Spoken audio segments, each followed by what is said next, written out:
আপনারা দেখতে পাচ্ছেন টবে একটি গাছ বসানো হচ্ছে। এটি একটি লঙ্কা চারা, যেটি এর আগে কালো পিপিতে ছিল, তো সেখান থেকে প্রতিস্থাপন করা হচ্ছে। এটি আমাদের ওয়েবসাইট এবং কন্ট্যাক্ট ডিটেল।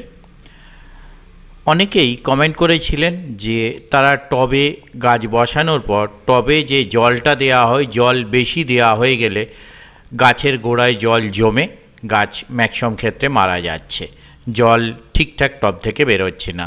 তো এখানে আমি একটা পিপিতে দেখছেন গাছ রয়েছে, যেটা আমি টবে বসাবো। তার আগে টবের নিচে যে ছিদ্রগুলো আছে সেই ছিদ্রগুলো যাতে বুজে না যায়, সে কারণে কয়েকটা পাথরের টুকরো, আপনারা ইঁটের টুকরো বা এই জাতীয় কিছু ইঁট পাথর যে কোনো কিছু টুকরো কয়েকটা দিয়ে দেবেন, এবং সেটা ঠিক আউটলেট যেটা আছে টবের সেই জায়গাটাকে কভার করবেন, যাতে মাটি গিয়ে ওই আউটলেটের যে দুটো ছিদ্র, সেই দুটো বা তিনটে যাই থাকুক না কেন, দুটো তিনটে চারটে টবের মাত্রা অনুযায়ী সেটা থাকে, সেটা যেন বন্ধ করে না দেয়।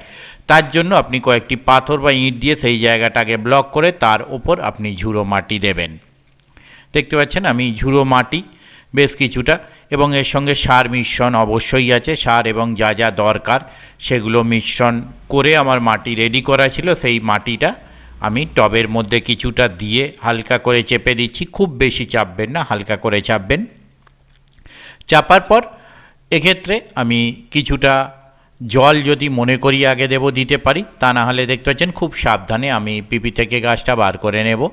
বার করে নিয়ে সেই গাছটিকে আমায় প্রতিস্থাপন করতে হবে এখানে। কিন্তু এখানে গাছটি ছোট এবং পিপিটা যে বেশ বড়, যে কারণে এখানে শিকড় খুব অল্প। আমি যদি একটু অসাবধানেও বার করি কোনো অসুবিধা হবে না, তবুও আমি এটি সাবধানে বার করছি যাতে কোনো কারণে গাছটি কোনো ক্ষতি না হয়। দেখতে পাচ্ছেন বেশ কিছু শিকড় কিন্তু এতেও বাইরে বেরিয়ে এসেছে।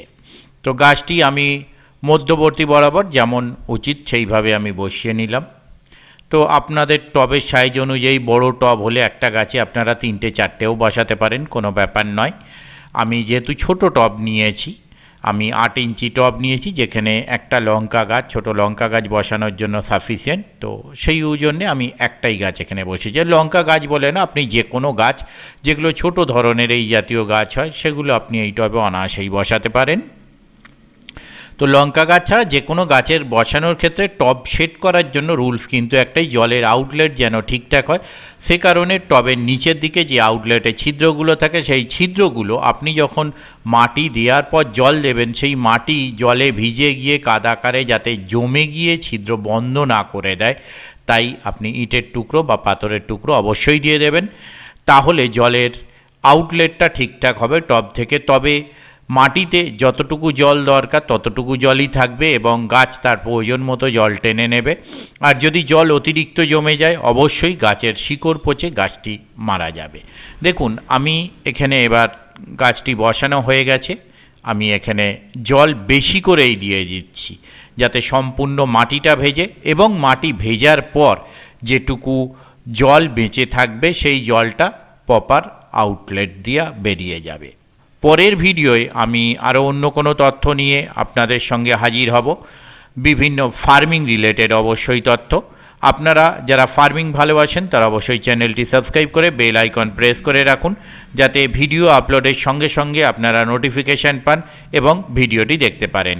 আর এখানে আপনারা দেখতে পাচ্ছেন আমি যথেষ্ট পরিমাণ জল দিয়ে দিয়েছি, একদম টইটুম্বুর জল।